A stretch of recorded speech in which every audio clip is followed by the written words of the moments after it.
Hey there, this is Pat Ennis of Ennis Legacy Partners. Welcome to the Exit Readiness podcast. I'm here with my co-host, Walter Dial, CPA and tax partner at GRF CPAs and Advisors in Bethesda, Maryland.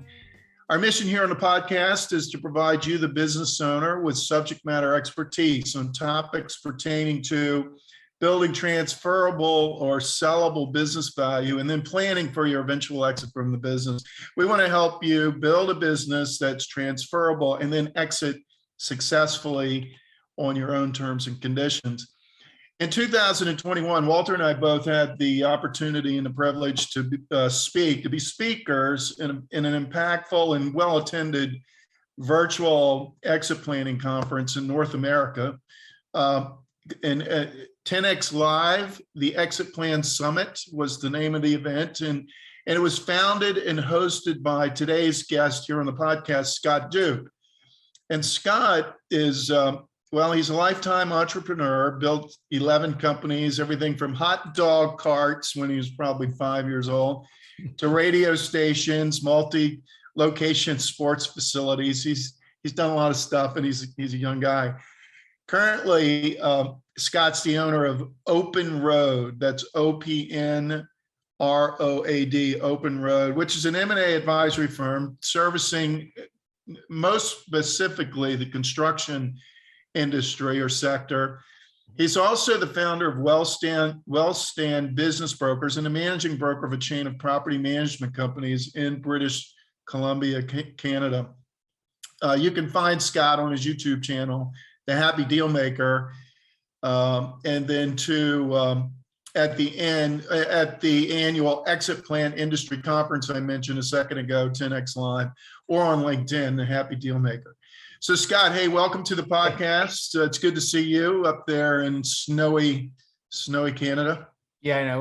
There's about a meter of snow or 3 feet of snow behind me right now, which is actually real because it's been snowing here for 2-3 weeks straight. Anyhow, it's the only place in the world where you have to pay to have your roof shoveled. I know you guys are a long way away from having to do that. Well, I don't know. Here in the DC area, when you get an inch of snow, everything shuts down. Yeah, and they pull out all the plows and all the stops, really. So again, thank you for joining us today. Walter and I, of course, enjoyed being participants in the conference this past year, and I really did think it was impactful and as I said, well attended. You did a really good job of hosting it, leading it, organizing it, and we were just curious. Well, I'll just let Walter kick us off here. We've got a number of questions for you, and he'll get us going. Hey, Scott, great to see you.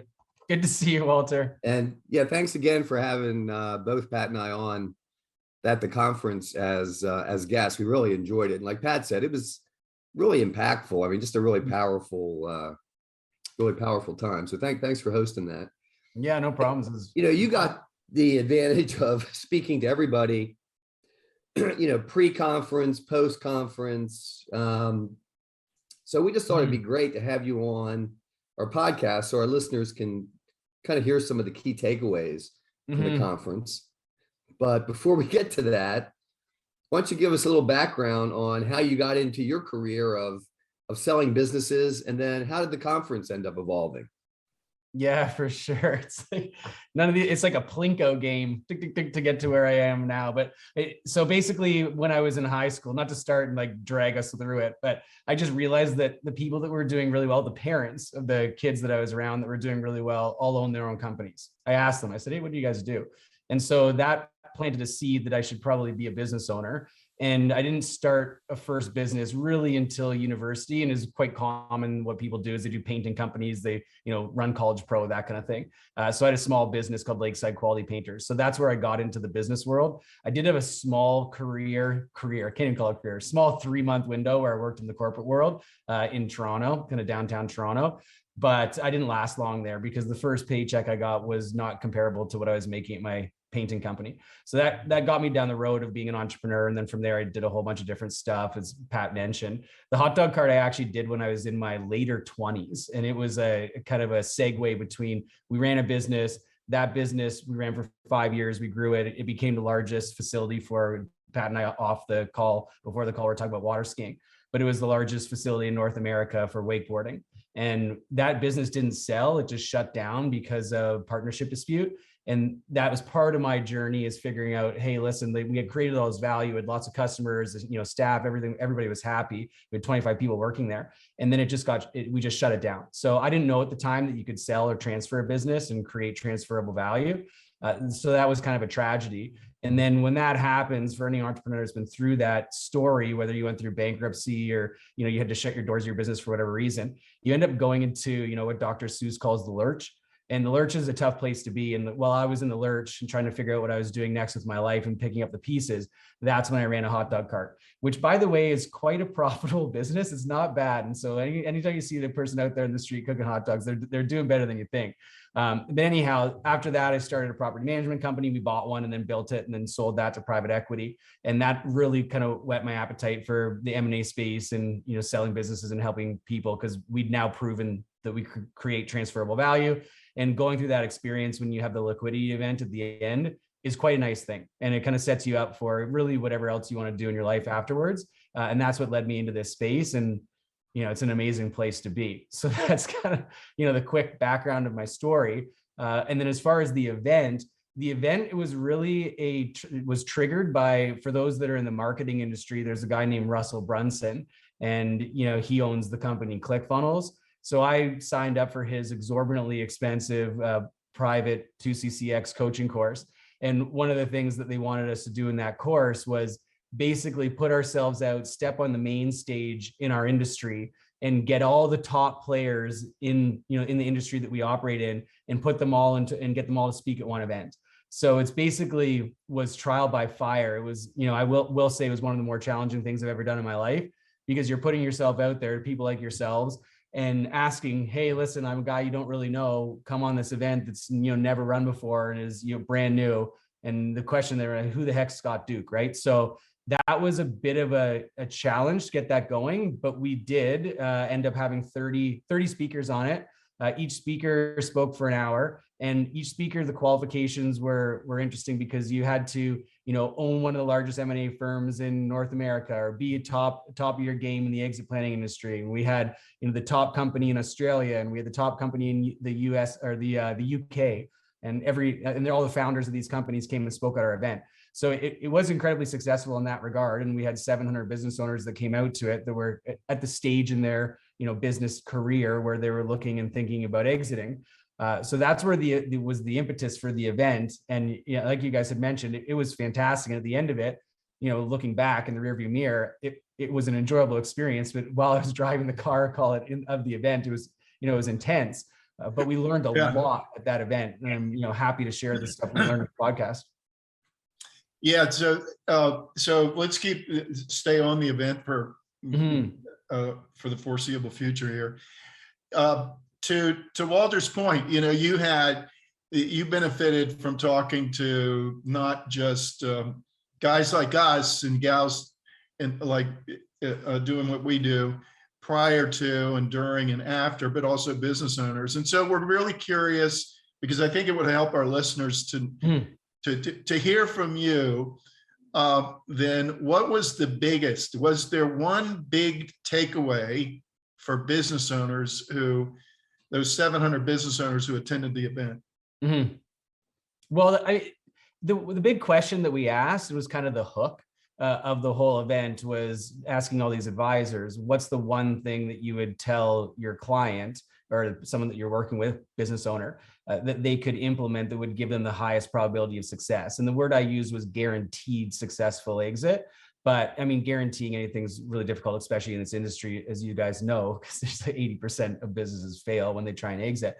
But that was the big question. And that was kind of the big hook that I put out to impose to everybody that was at the event that was speaking. And the answer was actually surprising to me. So some of the stuff that, is more common is, okay, we want to be prepared for the exit, and we want to, update our financials, and getting a valuation is a good idea. These things, which was what I was expecting.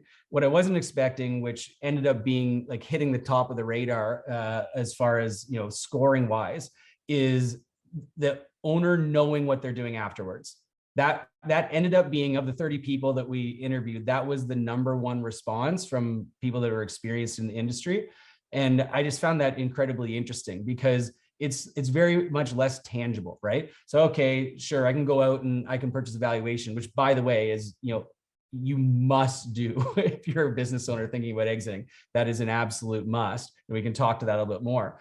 But the thing that you don't think about as much is, oh, what am I doing afterwards when I sell this company? And people think, oh, I'm going to go play golf, or for me, I'm going to go ski, or I'm going to do a vacation. But those things are, short-lived. It's like, all right, fine. You're going to, spend more time on the links, but it's really, what are you actually doing to give your life purpose? That's the thing. And what these advisors found that I was speaking with was that those owners who hadn't determined and really hadn't visioned and hadn't done kind of like the visioning board exercises is something that you would maybe do, but didn't have a clear picture of what that future was going to be, didn't have the gas in the tank essentially to get across the finish line. And I mean, a real life experience, we're selling a business right now that's a digital marketing agency. And these owners know exactly what they're doing. So they are taking the business that they built over the last 12 years. They're taking that value, they're selling it, they're taking what they earn from that, and they're reinvesting it back into another business that they're operating right now, which is a securities business. So for them, they know what's happening with that money afterwards. They're already working on that security business in the background. So it's already moving forward. They know exactly what they're doing. Their roadmap afterwards is clear as day. And for them, our transaction's been like bang, bang, bang. It's been so fast. Whereas when we work with owners that don't have that vision, a lot of what we have to do on the front end is, okay, let's figure out what your life looks like afterwards. Yeah, sure, you're going to spend more time with your grandkids, spend more time with your kids, that kind of thing. But what is it really like? What's giving you purpose? So that's the key word, isn't it? And again, the question, just to remind listeners, the question that you were asking us and others that were participating as speakers was, what one thing would you advise attendees to guarantee business sales success? And I remember answering that question that way. And and the reason is, you just hit on it there at the end, is the purpose and meaning that business owners experience. Successful business owners, being a business owner, they have an impact on so many different people, starting with their customers and employees, but of course their family, the community, vendors, suppliers, the local economy. It's big, and they don't even a lot of times realize it until it's gone. Yeah. And then when all that meaning and purpose is gone, we heard of one story a couple of years ago where a guy who successfully sold from a financial perspective, he cashed out $40 million, which was more than what he was thinking he would. That's so successful that way. But he told a friend of his who owned a business, never sell your business because I'm miserable. And the story is that he didn't do what you were just talking about there, put all the pre-planning into what's life going to look like after the business, particularly when it comes to purpose and meaning, because I'm a guy or a gal that has a lot of purpose and meaning in my life. So that's very interesting that indeed was the key you would say that was the key takeaway from the conference then? Yeah, I'd say that was the key takeaway, no question. And the reality is, like you just touched on, Pat. So, okay, when we think of ourselves as business owners, they call it role identity fusion. It's actually, there's a name for it.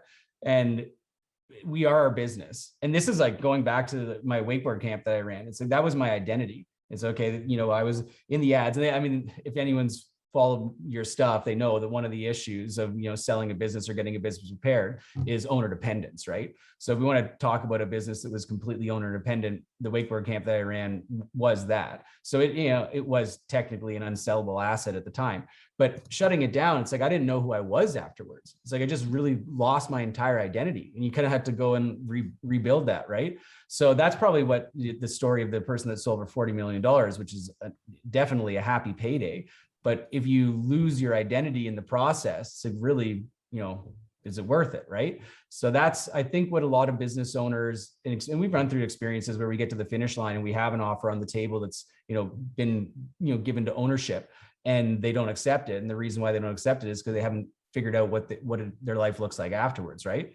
Because by the way, like, this is a side note, it takes a long time to rebuild something to the state of sellability. That is, if you have a company that is rocking and rolling and doing really well, providing you cash flow on a monthly basis and giving you purpose in your life, it's not as easy as you think to start from scratch again and rebuild something. And, for entrepreneurs out there that are thinking about selling because they want to, switch it up or they're bored. That's, by the way, one of the major reasons why people think about selling is that they're just, bored. They're bored or they're frustrated, right? Like these are big things, unless they're at the stage where they're retiring, right? But if they're younger, then it's, boredom or frustration that's triggering that event. So they should also really think about in the future buying and acquiring another company, because you can pull some money off the table, remove your risk of your current business, and put some cash in the bank, put it away so your family's protected. And then you can also have some cash reserved for buying another company and stepping back in essentially where you left off, using the skills that you learned in your previous company. But starting from scratch, which, by the way, I've personally done, it takes so much longer than you think. Like you're 5, 6, sometimes 7 years to get back to where you were before. And that can be, people maybe inherently know that. And that's why if they get to the end, they don't have a plan, then they just don't sell and they keep it. So. Mm-hmm. Hey, Scott, I'm a little confused because during the conference, when I answered your question about what's the number one thing to do, and I said they should go back and watch all the archive sessions of the Exit Readiness podcast. Right. And you told me that was the best single answer you had heard the entire conference. Now I'm starting to think you were just trying to make me feel better or something. No, that's the best single answer for sure. But it wasn't repeated from the other guests. Got it. Okay. No, the way that I did it. Thanks for bringing that up, Walter. Yeah, great. Yeah, no, it's good. It's good. The way that I did it was that we had 30 people. And so I basically have the charts actually sitting right beside me right now of what people answered. And that just stacked up the highest. So we had 6 people answer the question that was the most important. So that's why that ended up being, the highest rated. Yeah, that makes sense. So without just kind of flipping that answer to answer my next question, was there anything else that either you picked up on or that you, just from your personal experience, would say is kind of the flip side of that question, which is what spells disaster for someone trying to sell their business? Yeah. So the flip side of the coin, was there a theme there, just like there was, we were just talking about? The flip side of the coin, and Walter, this is in your wheelhouse for sure, was just not having financial order in your company, right? Yeah. But and by the way, makes the most sense because this is the first thing people are going to screen for. I mean, it's not the first thing. So the way the process goes is that someone who's searching for a company, there's a buyer out there. They may be like industry specific, they may be agnostic, doesn't matter, but they're out there looking, and they're looking in a few key places, but primarily they're going to be looking there's their network and whatnot, but outside their network, they're going to be looking online. And there's about 15, 20 sites online. BizBuy is the biggest one in the United States that you will post a business on. So that's the first place that someone's going to, come across your company. And you'll get screened out if your marketing's wrong or if your pricing's wrong or, just the verbiage in that ad's wrong, because anyone sophisticated they won't want to spend their time on it. So that's that's the first hurdle, but that's basically like everybody should be able to get over that hurdle with their company, hopefully. So the real hurdle that you're getting to that actually matters is your financials, right? Because if someone's interested and they see synergy in your business and they're thinking about acquiring it, the first thing that they're going to get after they've signed the non-disclosure agreement, so that they're keeping things confidential, is they're going to get your financials. They're going to ask for your financials, and whether those are normalized or they're just your regular financials from your accountant. And we can speak to normalization. We don't necessarily need to dig into that on this podcast, but they're going to get your financials. And if they're not clean, if they're a mess, if they aren't congruent with your tax filings, you're done. Like it's over, right? So you don't even get to get a ticket to the party, basically. And so that was broad. That's the flip side of the coin. It's like, okay, what are you doing to achieve that, maximum success? And like, where's you're most likely going to see failure? And by the way, we're assuming you have a profitable company. If your company isn't profitable, it hasn't got to that stage of its growth yet, then, you haven't reached sellability anyhow. But if you are at that sellability stage and your financials aren't up to snuff, that'll take you out, unfortunately. Yeah. And I think that's one of the interesting things Pat and I'll see, not that often, but from time to time, you'll get the person who just has a horrible business. So they figure the solution is to sell it. And you're thinking, Pat and I are like, you don't say this out loud, but it's like, you're ready to jump out a window because of your business and you think someone's going to pay you for it. Yeah, I know. And who's going to want it? You guys may run across that a little bit. I run across that a lot. So unfortunately, right? And for those of you that are there and you're listening, you're like, oh, I'm worried that I'm in that spot that the guys are chuckling about. That's okay. Believe me. It's like, I've had a multitude of companies that have been living in that spot, but it actually, if you know what to do, I'm telling you, if you know what to do to build a sellable company, it is not that bad. It's not that. Well, that's why we're as busy as we are.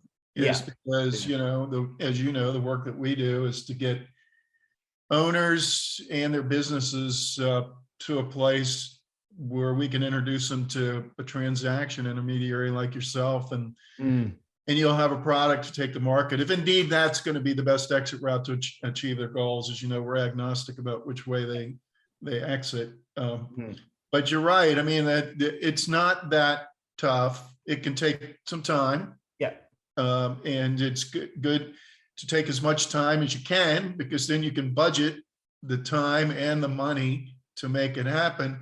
But there are just some pretty basic things particularly for your Main Street businesses, if they're in place, starting with the strong financial performance. That multiple on the sale price is going to increase, and your business is going to be more attractive. So, okay. So in closing here, Scott, and along these lines, we, we're often asked this question, the business owner often wants to know, almost always wants to know, what's my business really worth? And what is it sellable, and what is it really worth? And of course, we can put a value on it. You get that question, right? What would you, anything that you would have to say about how you answer that question when you get it? Yeah, I mean, I'm just straight up about that question, because I think that there's a lot of business brokerage houses out there. And by the way, there's multiple tiers of valuation. So first of all, if you're actually thinking about selling, and more importantly, for you guys and for the business owners out there, I think that before you're thinking about selling, you should really be thinking about creating value. So if you're first thinking about adding that extra bit of value, which can, put an extra $1 million in your pocket quite easily if you have a decent sized company, just by doing a small few tweaks. So it's well worth your investment. But that starts with a true valuation, and those things are going to cost you money. And believe me, you're going to get the best ROI in that period. But just on the calls that I have with people initially, because a lot of times people are asking, okay, what is it that my company is worth? Because they need to have a general idea so that they can, maybe chart their course of what they're going to do in the future. And it's simple. So Nunzio Presla, he's one of the guys that we had on the event as well. And I asked him this question because I think it was pretty relevant. They sell businesses, or their business sales platform. And so their platform will see kind of anywhere of 100,000 companies that kind of float through it on an annual basis. And I asked him, of those companies that sell on your platform, what are they selling for from a multiple perspective?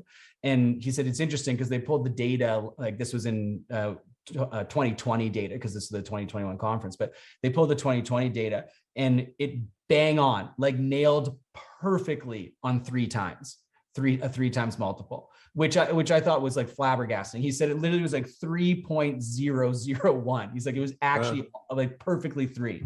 So I'm like, okay, that's interesting, because that's a pretty wide cross section of businesses that have sold. And so what does that mean for the listener? So what does that apply to? And for the most part, that's applied to a thing called seller's discretionary earnings, or SDE, which really is just a representation of cash flow. So the quick way that you can do this is you just take your financial statement from last year, you go right to the bottom line, whatever your earnings were at the bottom line, your income, that is, whatever income you made, this is pre-tax income.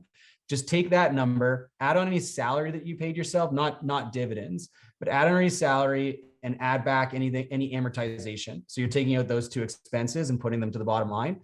Then take that number and multiply it by 3. That gives you your ballpark. Okay, so if you're just trying to figure out, generally what's my company worth, that's what it's worth from a cash flow perspective.